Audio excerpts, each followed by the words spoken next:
Aren't you coming? No way. This is a big secret. I never show anybody my giving tree. Okay, I'll try. I'm slightly worried about my shoes slipping. Come on. Is it safe? Of course. I'm frightened.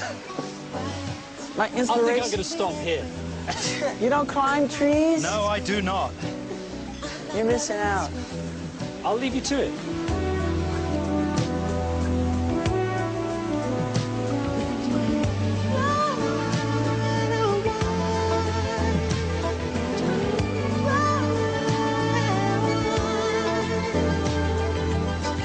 Looking out across the morning, the city's heart begins to beat.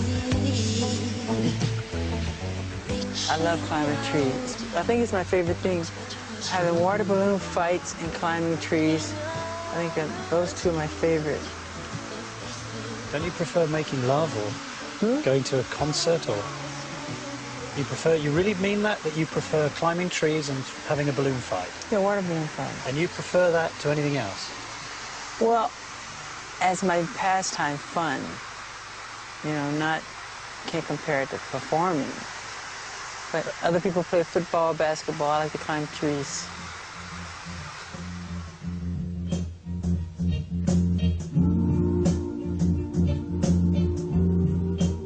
So how had this singing and dancing genius arrived in the surreal place that is his life today? I started to look for answers back at the beginning.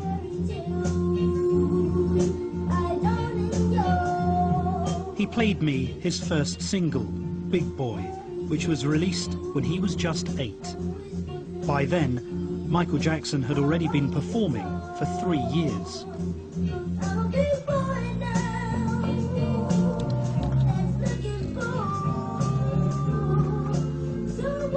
Do you remember when you first discovered that you had a special musical talent? My mother caught me making my bed one day, and I was singing. And she said to my father that I could sing, and he didn't want to hear of it. You know, he said that Jermaine's the lead singer, not Michael. My mother said, Joe, you really should hear him sing. He can sing. She goes, no, Jermaine's the lead singer of the group, and that's it. She forced him to listen to me, and once he listened to me, from that moment on, I was the lead singer of the group.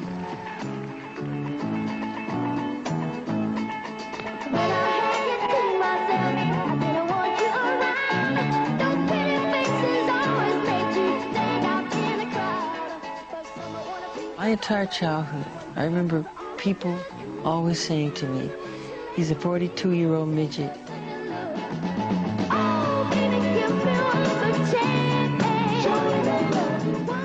At first I didn't understand, but what they meant was the way I, you know, moved on stage and the way I sang, like you say, the inflections or whatever. Did somebody teach you to do that? No, you can't teach that. You can't teach it. It has to come from inside. It's a gift, you know.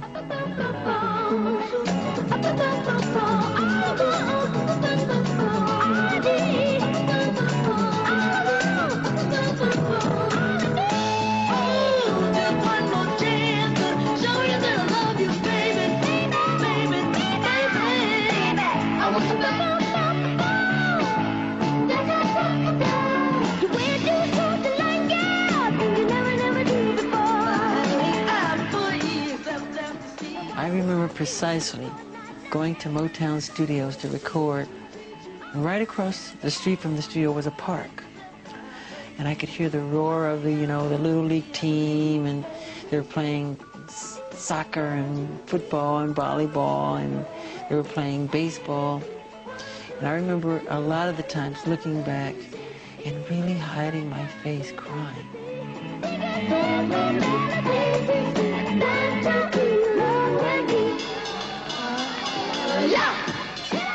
I wanted to play sometimes, and I couldn't, you know. I had to go. Why couldn't? I had to go to the studio. Show me what you can do. Shake it, baby. Come on, make it, baby. Ooh, 1, 2, 3, baby. ABC, baby. Do, re, mi, baby. Hey! would be practicing, you were very heavily disciplined by your father. What was that like?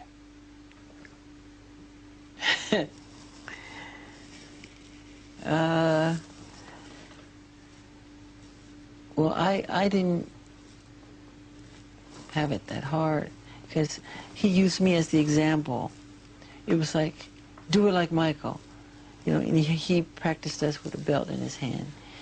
And if you miss a step, expect to be...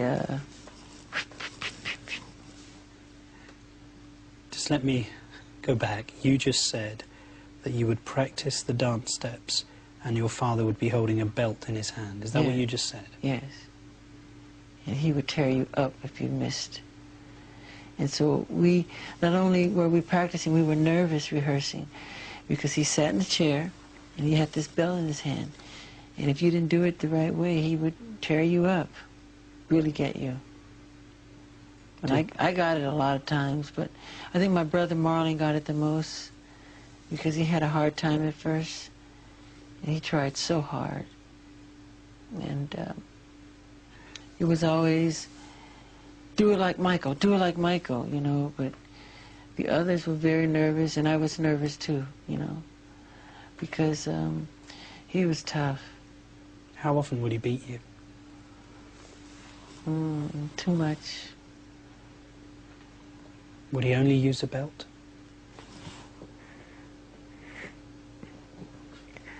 Why do you do this to me?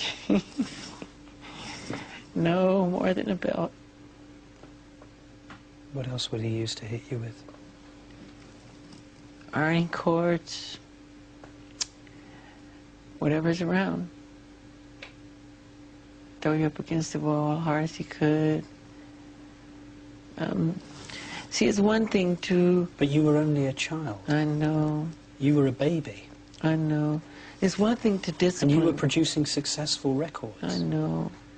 He would lose his temper. I just remember hearing my mother scream, Joe, you're going to kill him, you're going to kill him, stop it, you're going to kill him, you know, and I was so fast, you know, he couldn't catch me half the time, but when he would catch me, oh my God, it was bad. It was really bad. I looked up at the screen and couldn't help wondering what effect this violence had on young Michael.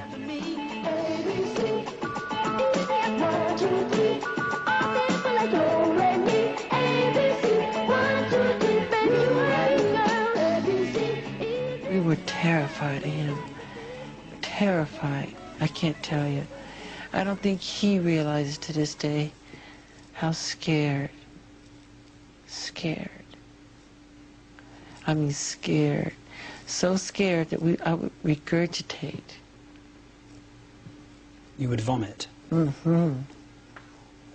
When would you vomit? What would produce that sort of reaction in you?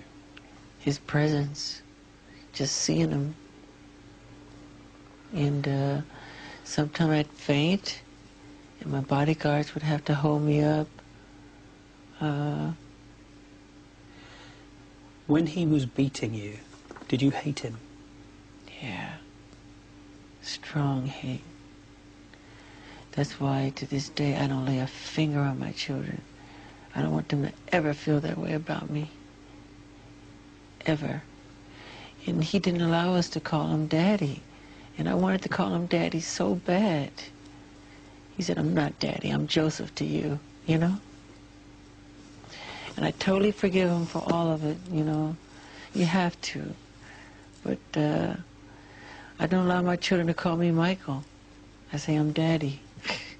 It's just the opposite. So when people say the abuse, that's not true. That's not true at all.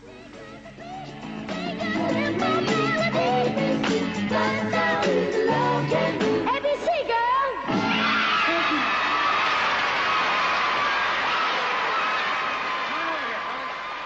30 years on, the memories seemed as raw as ever. But there was little time now for reflection.